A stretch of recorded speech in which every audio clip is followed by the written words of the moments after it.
Okay, so welcome everybody. This lesson is going to be, um, you can add everything that I was talking about before to this, or this. You can just watch this separate. This is something from my humble experience of setting up a permaculture nursery, and you're going to see that uh, it's rather easy, and I must say that I'm not a horticulturist or a professional nurseryman. I was working in nurseries for a short time, and I spent time with my mentor, who was a plant propagator, and he taught me a lot. But a lot of things I just tried for myself, and they were with my and most importantly with it was all done with my limited time. I have pretty limited time, and I still managed to grow some trees successfully. And I'm going to talk about it a little bit about today. I'm going to give you just a overview of uh, how to start a permaculture nursery, and what should you be learning, and what how to get seeds and stuff like that. So it's a pretty dense subject, but you'll have to go deeper on your own. This will be just a good overview.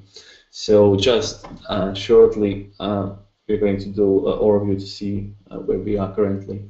So we went through all these steps of research, finding context, finding appropriate land. Then we went through the design phase, and then last time we were in the setup phase, setting up a farm. Permaculture farms. So we went through some implementation steps, and now we are setting up a small permaculture nursery, because who doesn't need plants? We all need plants for our project. So, and from the last time, this is, let's say that we put an effort to all these steps of preparing the base pack within the landscape, designing water systems, and then infrastructure, and then living systems. We eventually got to have a design looking like this. It doesn't have to be as, you can say, professional, but if you put in the effort, then you'll have a good plan and good design that you can then implement on the site. And last time we said that maybe there are good books and everything explained about how to design, but there is not much of permaculture teaching in how to install the design, and in what steps. So there is a certain order, and last time we went to that order, and this is slightly adjusted from what I know from here. You're probably seeing, if you were last time here, and if you already know, you already can recognize, let's say, that this is something like of keel and scale of permanence, with water access structures first, and I put that under major or minor earthworks. So we would be doing water access structures no matter how big the project is. Is it like a farm scale, broad acre scale, or just a backyard scale? You would still do the water access and structures first, and after that we went into when the soil is disturbed with all the earthworks, you'll be conditioning the soil, and soon after planting and mulching. And after we have our system going for some time, we can then introduce the animals, and because of that we need also to think about fencing. Of course, we can integrate the animals before, or even use the animals to prepare the area for that would be also soil conditioning in a sense. So that's the thing, it doesn't have to be that these are the exact steps. Your experience will vary, and it's going to also depend on your economic realities and your context as well. But this is the order, and the last one is developing farm economy on top of all of that, and we are going to talk about that next time. I'll have a whole presentation about essentially, transitioning into, let's say, a business, like a permaculture farm-based businesses, and a strategy about doing that that I can draw from my own experience and experience of others. Just a set of reasonable steps and a strategy how to do it. Okay, so that was last time, and this time we're going to talk about actually growing the trees we need for our orchards, food forest, and larger agroforestry systems. As you can see on all these images, you can see, let's say, a lot of trees planted on the on the images on the left, on the bottom, and on the bottom right. So image on the left is David Holmgren's permaculture orchard. Image on the top, on the bottom left is Martin Crawford's forest garden, and then on the top right we have something that Darren Doherty was working on. You can see a distinctive key line pattern here of rows of trees, and you can only imagine how much trees are there. And obviously sometimes the project goal that you plant everything at once, but sometimes you just plant in stages as you get the trees. So I'm going to talk about how to grow those trees by yourself, and how you can set up your nursery, and how this is actually easy and cheap option, because I was trying to do research to find out, because it's a rather, I can only talk in general terms, how much trees will cost. But for example, once I look in the forums of Permis, I saw that a small bare root trees will cost on average $20. Maybe that's lower, maybe even if it's 10, amount of trees will add up soon for your, let's say, orchard. So I was doing some calculation, and I realized that I would need to pay, let's say, if a tree is at $10, on average that would be like a $10,000 per acre for my orchard, and it simply adds up. But there is a cheaper and easier way, of course. There are trade-offs. If you buy already, if you already buy fruit trees that are 1 or 2 years old, of course, they'll go quicker, especially if they are already well adapted. But by growing them yourself, there is a certain sense of satisfaction, and you actually learn a lot, and that's what you want. So in this one, I'll be talking about how to start a nursery and grow trees by yourself, and all of this without much practical experience, to start with. So eventually you want to grow trees yourself, but as you get better, you'll probably get a surplus of trees, and then you can actually sell those trees to people and eventually expand to make it like a commercial operation. This is just, I got just two of these images. That's just me growing trees. On the left is chestnut trees in a bucket, grown from seed, and on the right I have a lot of trees grown and shrubs from seeds and cuttings and just seeds that I collected in the wild. So it's rather easy. If somebody without experience can do it, everybody can do it, of course. As you get better, every year you improve, scale up, and learn from mistakes. So that's the whole point. Okay, so the first step in starting your nursery and knowing how to grow the trees is, of course, you have to learn the plant propagation skills. You need to learn how to propagate trees, because by doing that you'll be saving on capital. So I usually say that this is an essential skill that every permit should have. It's rather easy to acquire, and I jokingly sometimes say that growing your own trees is like printing your own money, and you're going to see, because this is economically, no-brainer to do. And it was, for me, it was. I thought that this is something that it's reserved for people who have the skill, for professionals. But rather when I came to my mentor who was living in New South Wales in Australia, then I saw how it can be easy, and he actually took me to visit different nurseries, and then I would see how they propagate trees, and it was a rather magical experience of how they would make 1,000 trees from just one mother plant and all the cuttings they have. So that was kind of the point when I realized that I need to learn this, and I eventually did because I put the time into, and I had really, how to say, urge to learn that, because I also wanted to save money. Okay, so the basics would be, of course, it can be much more complex, but I'm going to, I'll give you the basics, and with that, we're going to keep this subject rather easy to understand. So, if I don't cover anything, something, and you are a professional, nurseryman or something,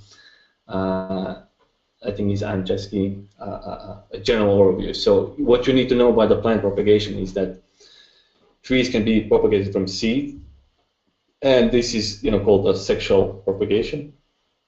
The thing is, once you grow from seed, the trees that you get, they will not grow true to variety of either parent from which they originate. So it is the same as the humans. When you have children with somebody, their children, of course, is a mix from both parents. It's not just the genes of the mother or of the father. So that is not a sexual propagation. This is, of course, the easiest way, and you probably propagate some trees maybe accidentally when you throw some, maybe chestnut seeds, and they get, into some moist soil or something, get covered, and then they start to germinate. So probably you're already propagating the trees, but you didn't know.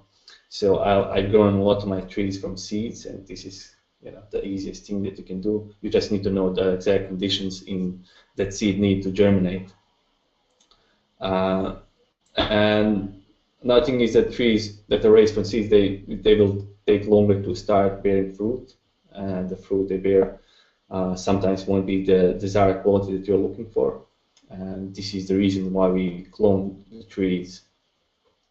And I'm going to get to there, but one more thing is that, of course, I just want to say that, of course, you might not get the desired quality, but that doesn't, that shouldn't stop you from experimenting and growing from seeds and creating actually genetics that are going to be adapted to the site, and eventually find new varieties. So I would encourage everybody to just experiment with seeds. It doesn't cost much. You can get seeds. I'll get that, but this is rather easy.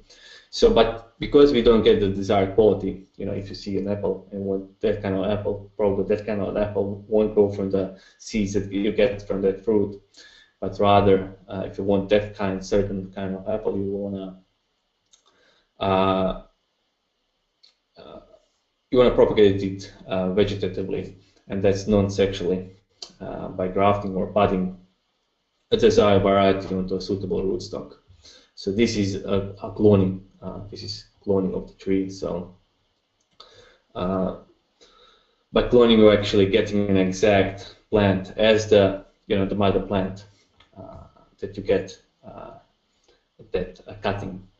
So what you see is actually what you get with seeds is rather different. So that's why the most fruit trees are propagated to a nurse root or the rootstock, which may be of the same variety as the graft or bud, or a different variety of species. We're going to get into that, but this is just the basics. And here I'm just going to focus on going from seeds and cuttings and grafting. There are other methods as well, but I'm just covering the basics here. So, because I can't get into, they'll probably got, we don't have time for me to get into the teaching you all the methods and how all the methods are done. So I'm going to recommend a few sources here. So the first one is the American Horticultural Society Plant Propagation. This is the book that I always use. I have that book with me wherever I go somewhere in my backpack. And when I see a plant when I see a tree in nature, in the wild, I would just take that book. I would read, how I can take cutting or seed or whatever, and then I already know for what conditions the seeds need, and everything is explained in that book. And then there is another one if you're going to graft trees, the grafter handbook, and this guy on the lower left, that's his name is Mike. I forgot his website. Mike McGorty, and he has a YouTube channel where he's explaining. I'll put that into chat on the end if you're interested. He really makes plant propagation easy. You'll see that essentially you don't need that much experience. It's more about just seeing how to do it. So these are the resources. I can put the resources on my website next time, and I'll give you the link so you can find this, or I can put it in the chat. So this is the first thing. You learn as much as you can about plant propagation and about the skills. You have the resources. You watch the YouTube, or you join a club somewhere, where there are enthusiasts with the skills, and maybe you can get their advice there. But as I told you, I had a mentor. He was already retired plant propagator, and I learned a lot from him. So you can find those kind of people as well. So it's a essential skill that will pay itself over and over on your permaculture journey. Okay, so the second step would be to research, what you want to grow. Okay, so if you are starting a nursery, and if you want to grow trees for your food forest garden, agroforest system, whatever, you want to have an idea what will work in your area. So if you're following Mark Shepard's webinars, then you already know that the basis of restoration agriculture is understanding, your local biome, which trees are growing in your local ecosystem, because you want to analyze what's there and then going to put that together. So this is a way to already, I would say, ensure success, because if you choose the right species, then they will grow on your own. They will just grow by themselves without you putting much effort. So you would do like a survey, and then eventually you would do a list, and then you would find a commercial varieties of those species. And by doing so, that's like a 50% of the job done. Then you just need to learn how to propagate those trees. But that would be like a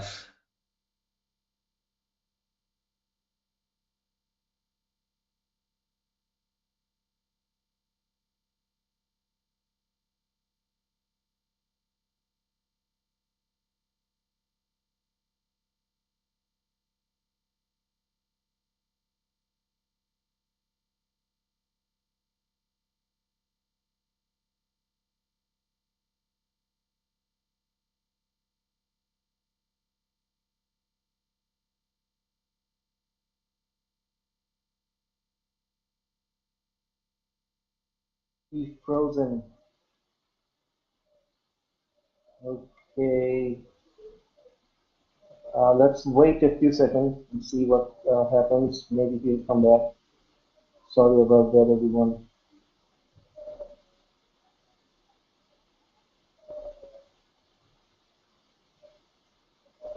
All right, maybe he will be back soon. Just an issue with internet. Hang in there tight. So everybody, you can still see the slide on your screen, right? Do you still see the slide and you can hear me? Okay, thanks. All right, let's give a couple of seconds to William and allow him to come back.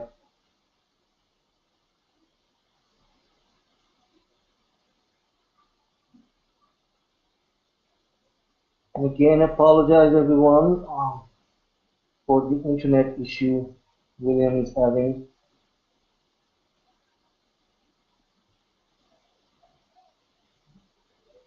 He is logging back in, and it'll be 2 seconds before he comes back. So looks like he has come back probably.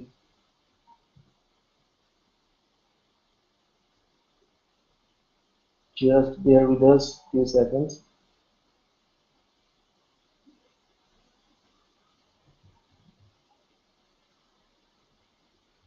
Fresh fruit.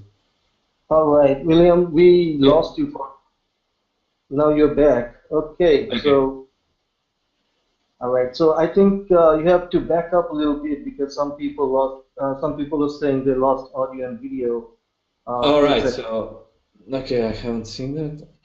Okay, so I'll just back up to here, and I said that you want to research what you want to grow, and in that I actually explained that first thing you want to know what works in your area, Perfect. Okay. and Uh, with that, is it working now? Can you hear me now? yes, you're fine right now. Go ahead.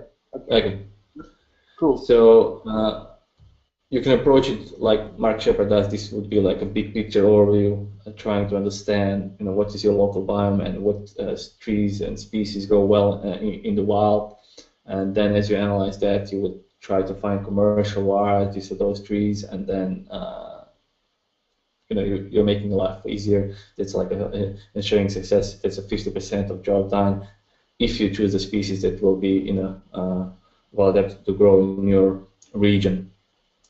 And I also said that you should also, in doing your research, consult with other growers, with people who have orchards to see, what tree species they're growing, what rootstocks they're using. So you'll know which plants and which variety will grow well in your local region that are already adapted to your soil and to your climate as well. And I also said that if you develop that curious mind as you're driving around, you can see what other people are growing in their backyards or front yards, whatever. You can stop, strike a conversation, and then see, what those species are. You can even collect seeds and cuttings and whatever. So that's kind of the way you wanna find out what will grow well in your region. So you don't try to grow something that will not grow. That you'll have to care for the rest of your life. You want to grow something that will grow naturally by itself. And I said the second thing would be understanding, what your goals are with your orchard or forest garden or food forest, whatever. You want to be sure that from the beginning. So what do I want from my trees? Is it am I going to have do I want to produce cider or a jam or juice or just eat fresh fruit? So based on this information, you'll know, you'll have a focus on the cultivars you wish to grow and make a decision then basically regarding whether you want to use dwarf rootstock or standard. And just I already mentioned several times dwarf rootstock, so just to make a note here, today dwarf rootstocks are used for most fruit trees because they keep the tree small and make it fruit earlier. So this is kind of what they would use in commercial orchards, and sometimes they are so they are made and grown that they are probably resistant against local diseases that are in the soil. So that's why you're grafting on the rootstock, but that's an option. You don't have to. Depends on your goal. So depends on what your goals are. You're going to make that decision. So once you have that, you can of course then make a spreadsheet like I was making here. Which trees I'll be growing and where for what I'll be using them and where I can find them. So once you research based on your goals, based on what you found that works well, just make a list and this will be your a starting point to start source, the three materials that you need. And okay, so we covered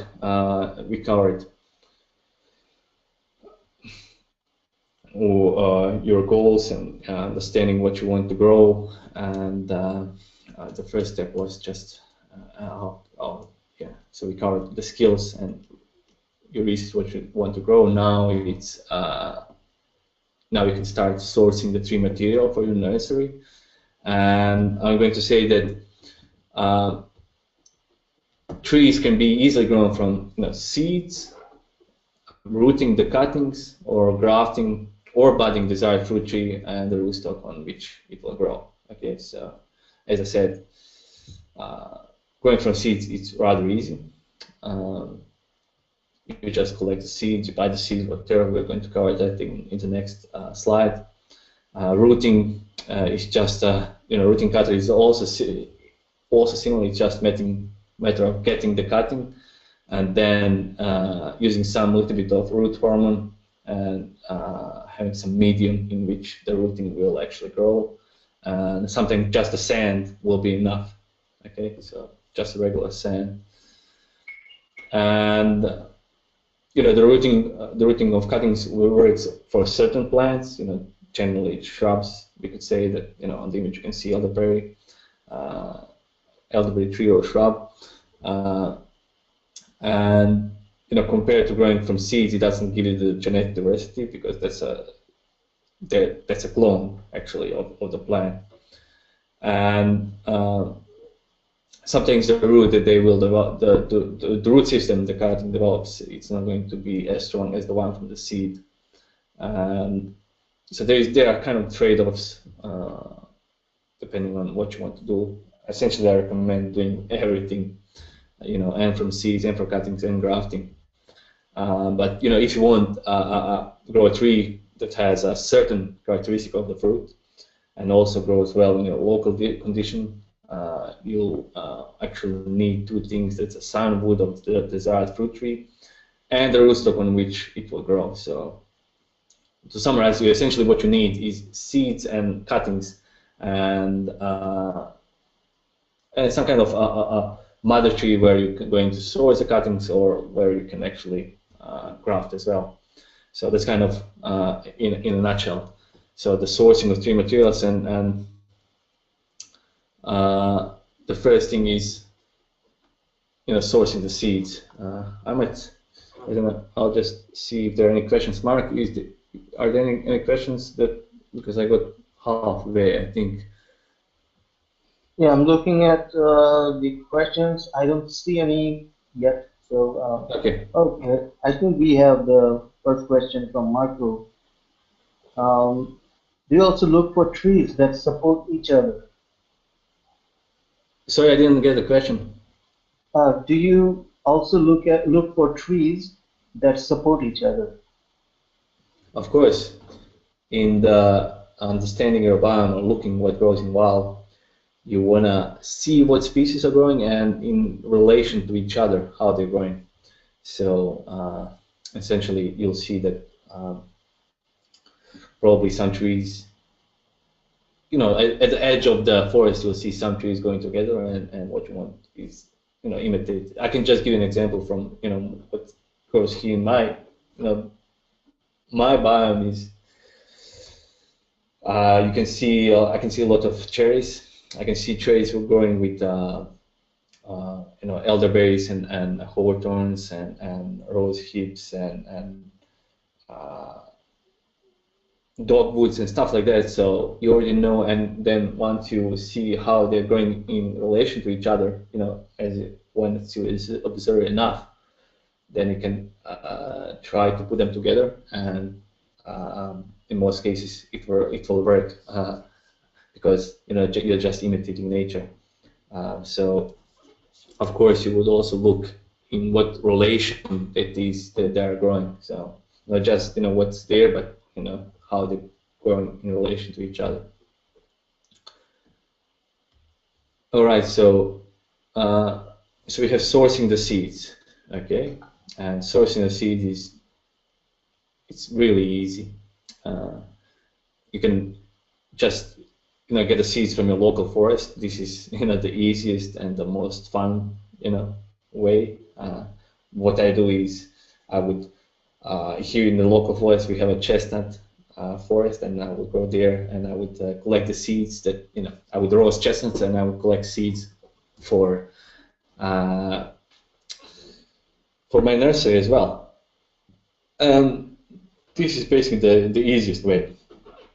You collect them in wild, you collect them in other people's backyard, you collect them, you just have to have that perception when you're going there. Oh, this is interesting tree. Oh, I can maybe get a seed. It helps to have that book, because then you'll see the whole process, either collecting, cutting, or seed. But here we're talking about seeds, so easy. Collect it in the wild, depending on what you want. I'm saying depending on what you want. You might not want a tree with those kind of characteristics, but you can collect it in the wild, and maybe you can grow it as a rootstock. You'll see, just grow it, put it on your farm, just grow it, and then eventually, as it grows, graft something that will give you desired fruit, and Permaculture is doing that. So I read that in his book. What's the Permaculture? I forgot the name of his book, but I read it there. So, but you can also find online. I actually order my seeds from a permaculture nursery in Bulgaria, and I get my nitrogen fixers and all different kind of seeds. Cherry seed and peaches and stuff like that. So you can order online. You can also order from eBay. I order a lot of seeds from eBay, but also you can get this book. The book is the Seed Search, and it has like a index of all type of nurseries that are selling seeds and websites and stuff like that. Any seed imaginable you can find in this book, and you'll be able to source it. But I'm saying the easiest way is just you can use the eBay. So let's say for example that you want to grow the monkey basil. Monkey basil is a rather exotic tree, but I saw monkey basil here. It was like a 1 meter high tree, and it's a rather exotic tree that grows in the Chilean Andes. I think it's really high in altitude. And here is an ornamental tree, and it was really expensive, really expensive. I don't know, $300-400 or whatever. And if you have this book, or you can on the eBay, you can just order the seed and germinate yourself and grow. You're not in a hurry to grow that kind of tree. So just order online, find it in wild. Use this kind of book. It's easy. Okay, so sourcing the cuttings. So again, getting the cuttings is easy. You just find you can say a mother plant. I call them mother plants. So the plants that are let's say that they're mature and they're producing. They have shoots from the last year, this year, and then you choose depending on the time of the season and how the tree is propagated. That's why I keep on recommending the book, the American Horticultural Society Plant Propagation books, because you can then find the elderberry in the wild, okay, and then you open the book. So how is the elderberry propagated? And then you see, okay, so take the softwood cutting. Softwood would mean somewhere early in the spring. Greenwood is the earliest in the spring. Then you have softwood. Then you have hardwood. Hardwood are usually in the winter, taken in the winter. Softwood, I don't know, maybe in the spring or something, and a green would be earlier spring. And depending, when you need to take it, you just take your I don't know, scissors and whatever tool you're taking, and just cut yourself a cutting, and then dip it a little bit in the root hormone and stick it into the sandbox, into the sand, in a container with the sand, and eventually it will grow. The cuttings that you're seeing on the top right image are all the cuttings that I just, some of them I was walking and I saw, oh, this is look at this, there is a lot of Aronia berry shrubs, and I would just go there and I would just cut a few of them and I would stick them into the sand, and eventually they would root out, and I would put them in these kind of containers. I've done a lot of them from a lot of currants. That way, currants they root readily, they root easily. Elderberry roots easily. So there are certain plants that will root, really easy. Most of their shrubs, and I think in wines, let's for example, grapevine is propagated like that. So as I'm saying, rather easy. You just have to know when to take the cutting and then give it the right condition. And some plants will root easily, and some plants they don't root at all. So, for example, what I realized that you can't take cutting from an apple tree and then root it, because it won't, just simply won't a root. So that's why that's why we said if you want to grow a fruit tree, for example, apple, pear, or whatever, it has a certain characteristic. It can't be grown from a cutting.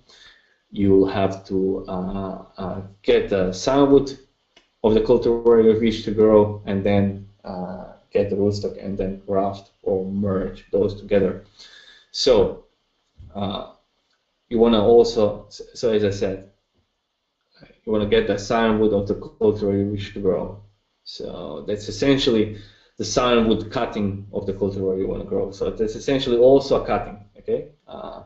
So, for example, if you have a apple tree that is already growing, you could, as you are pruning the tree, okay. Now, again, depends on from tree to tree. That's why you need a reference book. Okay, you would then take a soundwood, or you would take a cutting from the tree, from the shoots. Maybe they are from last year or this year growth. I'm not sure, depending on the tree, and you get those cuttings, and maybe while you're pruning the tree, and you will get all those soundwood, and essentially those are your cuttings that will be grafting. Okay, and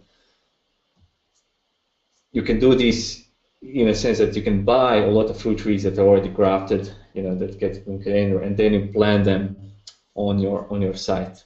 And once they grow, you have a mother tree, okay, that you can get all your cuttings. And this is what I read that Mark Shepard does. He would order all kind of fruit tree varieties from all over the state. They would get shipped, and then he would plant them on the site. Once he has them on the site, he would let them grow, and he would have his mother trees, and he can also graft on those trees, and he can see what eventually the fruit trees, how the fruit eventually looks like. But essentially, he would have a lot of mother trees growing, and then he could take cuttings, he can do experiments and so on. That would be one way. You can buy the tree, you can plant the tree, and then you have a source of cuttings yourself. But you can also, get from the wild, as I said, get from your neighbors, exchanging with others. So, as I was mentioning Steph also before, so what he does is, if he finds a nice tree somewhere in the nature, or with a neighbor, or at his neighbor's place or whatever, he just takes a sun, and then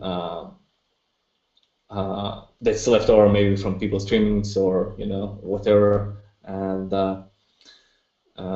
he grafts that on his trees back at his place. That way he gets a tree, a fruit tree that he saw there growing on his place. So again, it's not that hard. It's actually easy. You just need to know when to cut and what to cut. And then the next step would be getting the desired rootstock. Okay, that's the adapted to your area.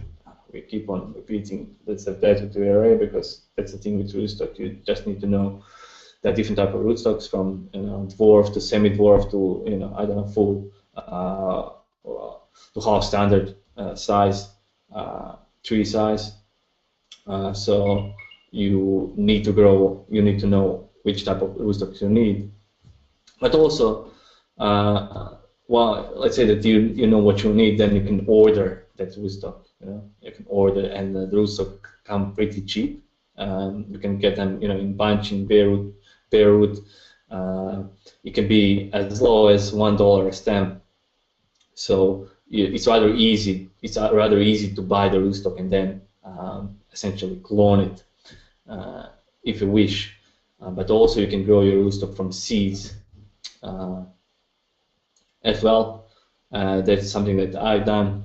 I collected seeds from wild cherries and wild apples, and now I will grow those wild cherries and wild apples. And I'll grow them, and essentially they will be my rootstock. Okay, so I won't be. They will, grow, but eventually I'll graft on them the son of the fruit tree that I want. But I'll use them as my rootstock because I already know that they are well adapted because they are growing in the wild. Okay, so this could be like a fun thing to do because it's cheap. It's not cheap. It's free. It's you already know the tree is well adapted. It's only a matter of growing it, and then you just grow it in the containers or whatever. You can grow it on the site as well.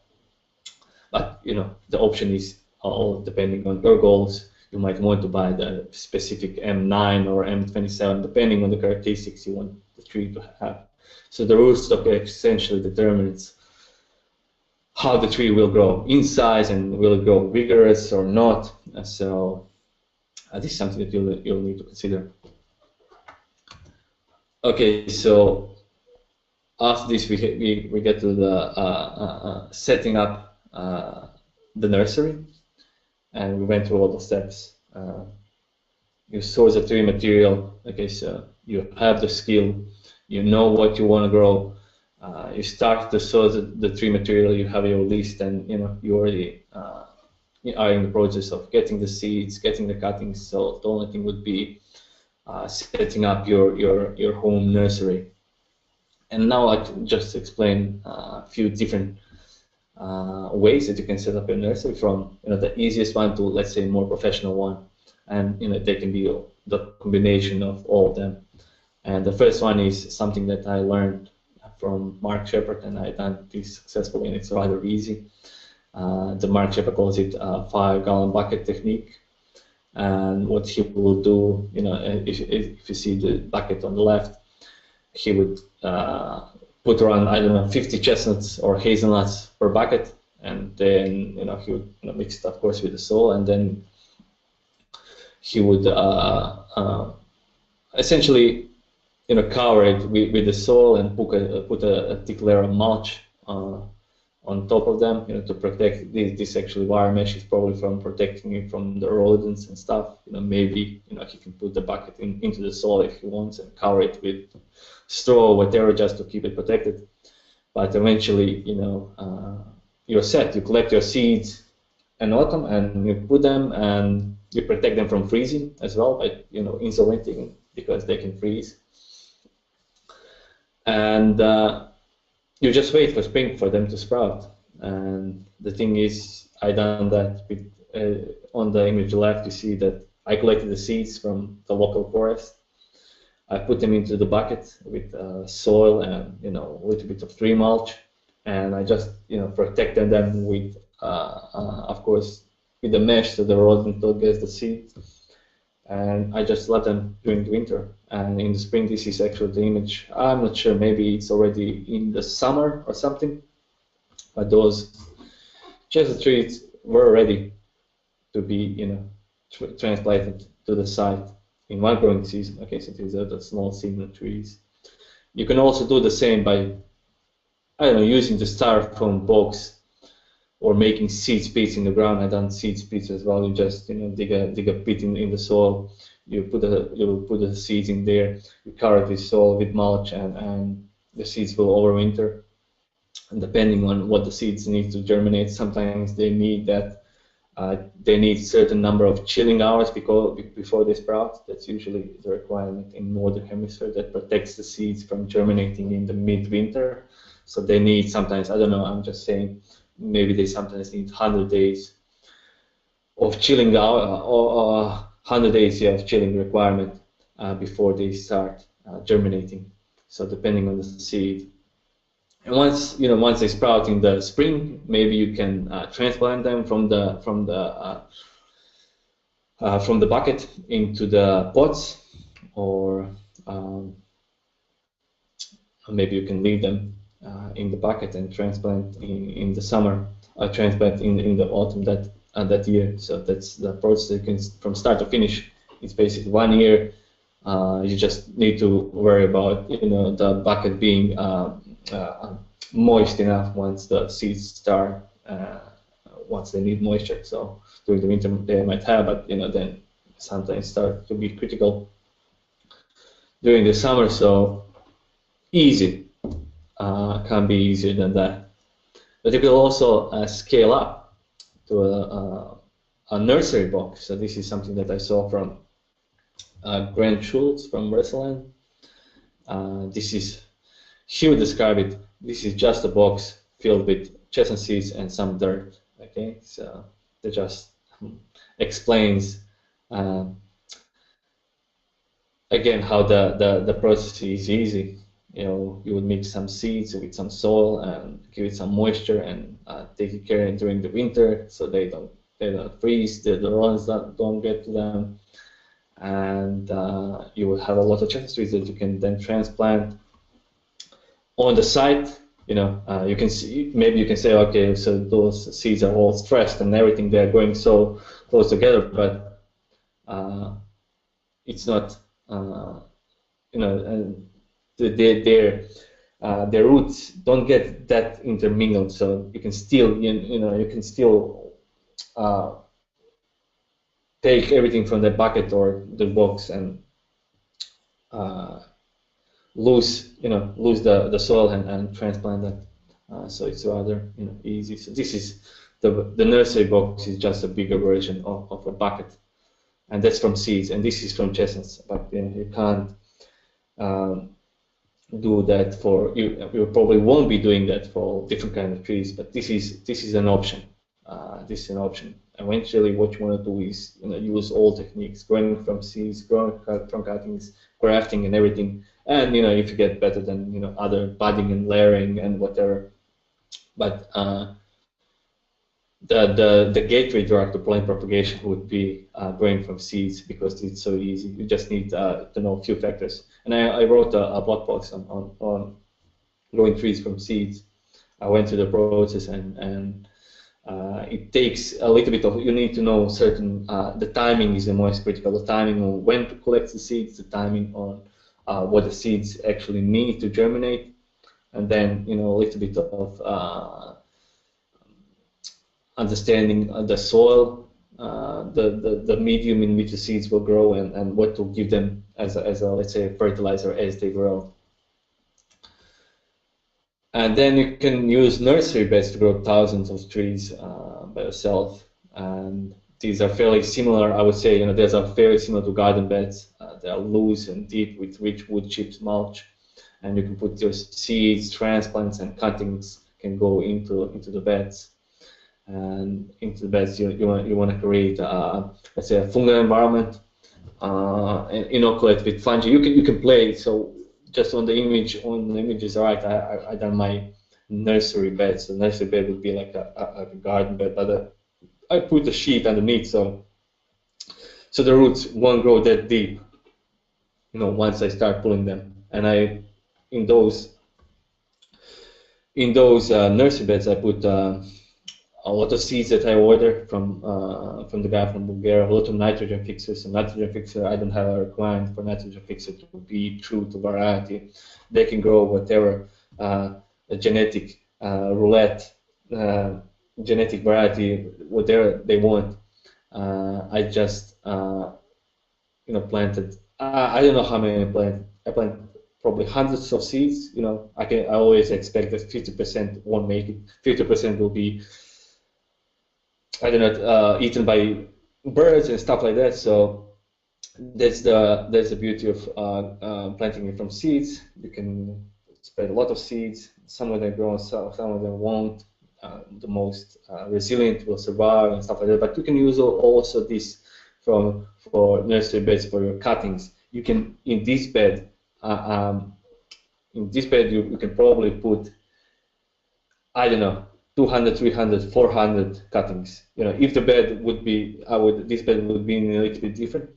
If I wanted to root my cuttings and take cuttings, probably it would be need to be filled with sand. And I would take my cuttings and I would just stick them into the.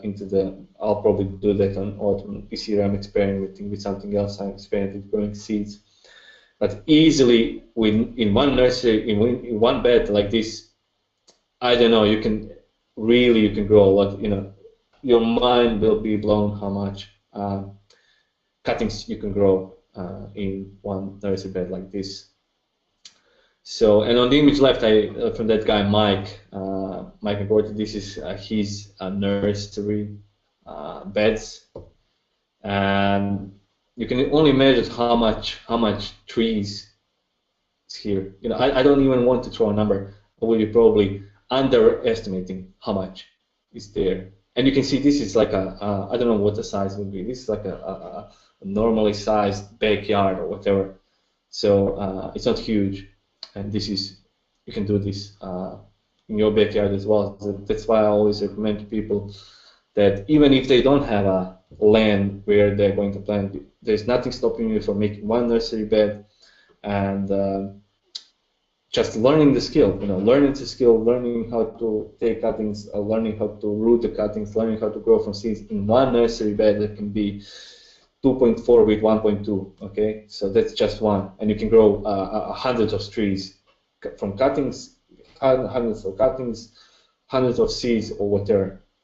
Essentially, there is nothing stopping you in doing that. And essentially, once they grow, you can then put them into containers. Then, if in the meantime you don't have the where to plant them, you can start selling them, and then you can, if you sell them, and by word of mouth, people hear that you have plants to sell, permaculture plants. Maybe, you know, your business can expand. Maybe you see that there is a business there. Maybe people get interested. So people usually underestimate what they can do in their backyard. So this is, you know, something. As you can see, I have 2 nursery beds, and now I'll probably grow a lot of nitrogen fixers. I'll probably grow. Last year I had more nitrogen fixers that I could plant, and I had like 10 of them, and then I sold them. I didn't, you know, make a living, but I actually validated. I didn't make a living from those nitrogen fixers, but I had different type of cuttings. I had different seeds. You know, I had all these things that I'm actually validating my business idea and validating that my nursery could be viable. Okay, with, you know, growing the surplus. So I have primarily, I'm doing it for myself, and I have surplus, and then I'm validating that it's a viable idea to have a nursery. And then you can go, let's say, a little bit professional with standard nursery setup, and that, you know, this would involve maybe some sort of, you know, irrigation, or maybe some sort of automatization, and you know, giving protection, putting all the little seedlings maybe a little bit higher, you know, at the wrist height, so you can easily manage. You can go professional as much as you want once you know that you have a viable idea, and you're going to find that you know, or maybe, you know, just by growing one nursery bed, that people are going to swamp you with all the trees that they want to buy from you. So you can always scale up, and, you know, in a professional nursery, you would probably have you would need to be a little bit, you know, more efficient, more organized, but you can do this. You can go professional on your small scale. There's nothing stopping you from scaling up. And the last option would be, okay, planting directly on the side. This would be also some sort of a nursery. So this image on the left would be, I took that from Mark Shepard's site. I think it's named Forest Tech Nursery or something like that. So as you can see, all these trees are planted on the side, but now they are a source of cuttings, probably seeds or whatever. So this is an on-site nursery. Okay, so you want to do this if you already bought the parent tree or the mother tree that you wanna take cuttings. So you would plant, let's say, a row of the trees that you find that you want, and essentially as they grow, you would then have your source of cuttings. You can also plant on the side directly if you wanna grow rootstock, and you can then graft onto it later. So what I do is a lot of what I do is just growing a lot of things from the seed, and as you can see on the image lower right, this is me growing a lot of seeds in the soil. I just prepare the soil, I put the seeds in, I put the woody mulch, and now I have now I can wait. Okay, so whatever germinates, it's already it'd be like a first selection criteria. Okay, so those are the survivals.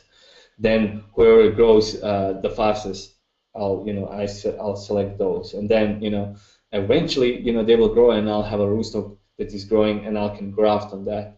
And they already show that the tree already showed that it's a well adapted, that and its root structure is going to be much stronger than just transplanting the tree. So that's another option. So a lot of people are doing that as well. I know that Mark Shepard also directly seeds his oak, butternut, black walnut, and hickories.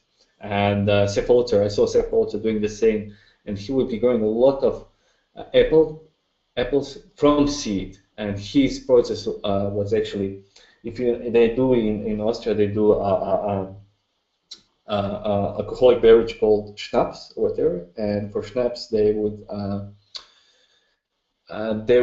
crush a lot of apples, I think, and then they would I think they would boil and distill that into the alcoholic beverage, and all the pumice that's left over from the process actually has a lot of apple seeds. And Seb would probably get, I saw him, he would get bags of that stuff, of seeds and stuff, and he would just spread all over the site, okay?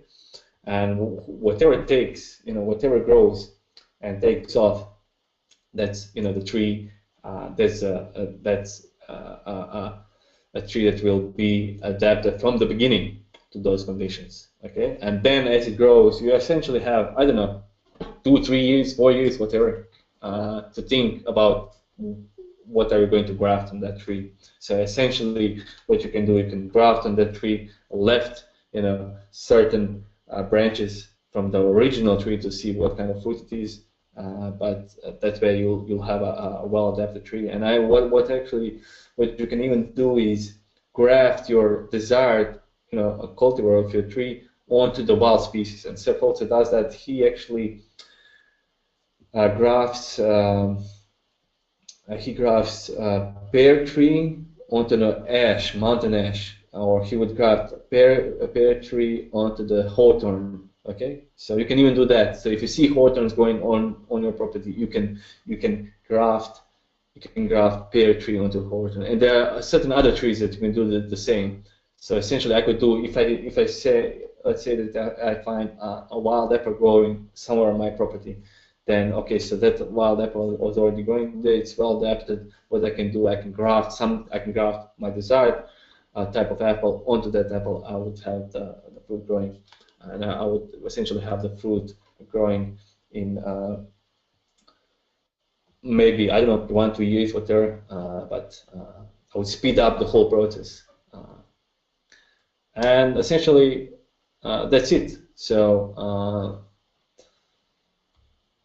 this is just an example of the seed, all the trees that I was growing. So I have some.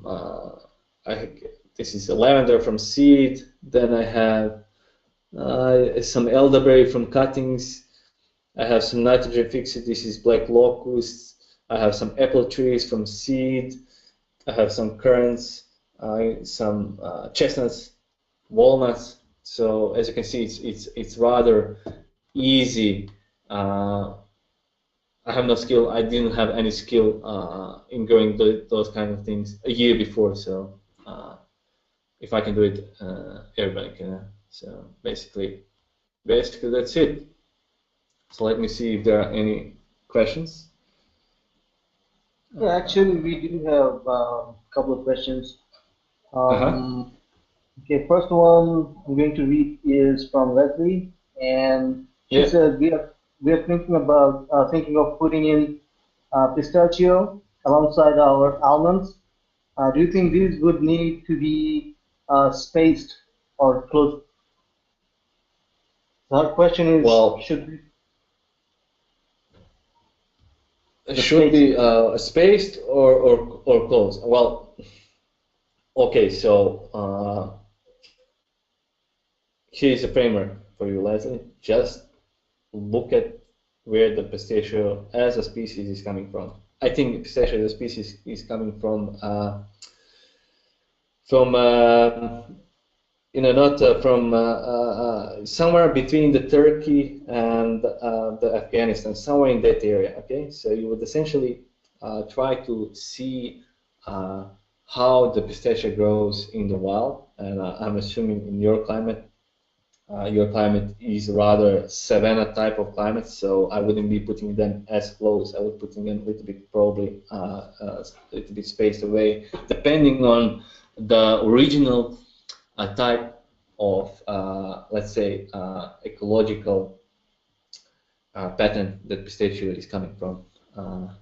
So pistachio is a shrub, as I understand. So if the almond is a canopy type of a tree, then maybe you can put them closer because they won't interfere with each other. But essentially, you want to look where the pistachio originates from and how it grows there.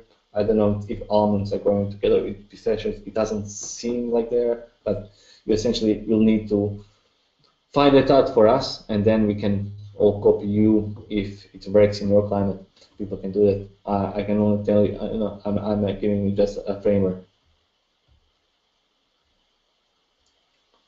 All right, so let's go to the next question from Laura. Are you using willow water to dip the cutting before planting? I heard about that. I didn't use that. I use just a commercial rooting hormone thing. I don't know what.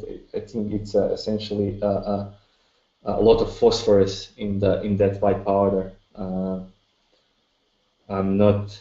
It can be. Of course, it can be rather dangerous. To get exposed to the rooting hormone. Okay. If you breathe or something, but the natural option is a willow water. So I haven't tried, but essentially I will, because I just want to, that is kind of the natural way to go about it. So.